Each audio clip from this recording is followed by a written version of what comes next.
We have all these little towns along the river. They're so closely related to each other, you don't know when you leave one and enter the next. The reason why this whole area was settled was because it was along the river. That river has been my viewscape for my whole life. The 315-mile-long Hudson River forms the western boundary of New York's Westchester County. Where the Tappan Zee, now the Mario Cuomo Bridge, crosses it, three famous river towns lie close together in a north-south line. But only one of them is famous, even far from New York. In 1996, the village of North Tarrytown, New York, voted to officially rename itself Sleepy Hollow. You might wonder what took them so long. After all, nearly 150 years earlier, two towns just to the south of here had combined to call itself Irvington, proving that even while he was still alive, one of young America's first great authors and this area's most famous former resident was already beloved.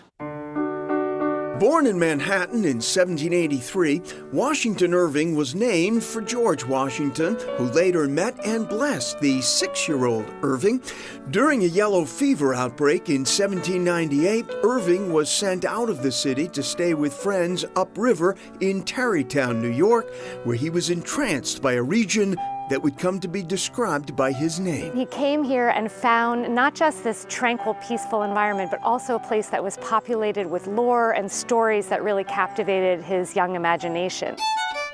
But before an older Irving returned to New York, he served in the War of 1812, then spent 17 years overseas as a world traveler, diplomat, and more, an essayist and writer.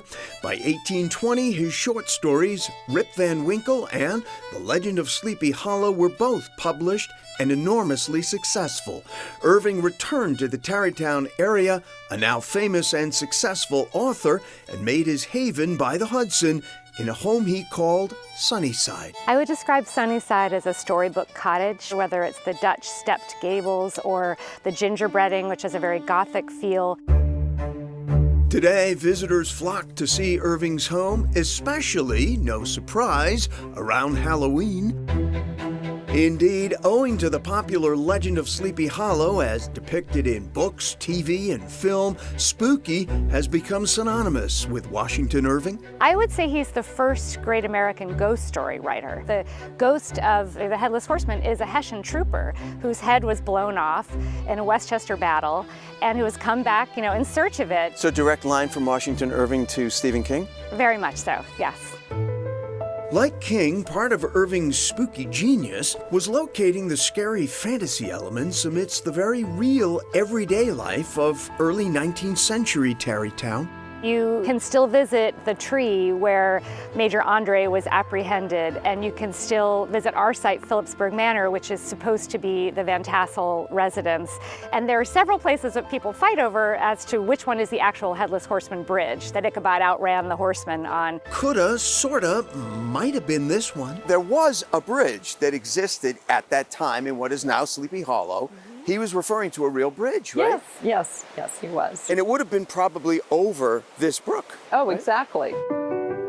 Still a working cemetery today, the Sleepy Hollow Cemetery is most famous for being the final resting place of the man who made Sleepy Hollow famous. Fun fact that many people are completely unaware of, Washington Irving helped to found Sleepy Hollow Cemetery. And he did that because he wanted to be buried in this area, and he bought one of the best plots in it. He certainly did, with a pretty spectacular oak tree, too. Well, who wouldn't want a beautiful oak in the family plot? So he may have sat under that, right? I like to think so. Irving's gravesite attracts visitors year-round, though never more so than on Halloween. Halloween is pretty epic in Sleepy Hollow. Don't tell me. There must be pumpkins that are left here. Lots of pumpkins. Humble and appropriate offerings, if you will, to a beloved former resident here whose legacy lives on.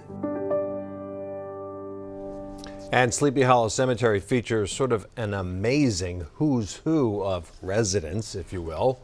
Washington Irving, of course, as well as Brooke Astor, Elizabeth Arden, Walter Chrysler, William Rockefeller, industrialist Andrew Carnegie, ironically not far from famed labor union leader Samuel Gompers. I'm not sure they would have loved that in real life.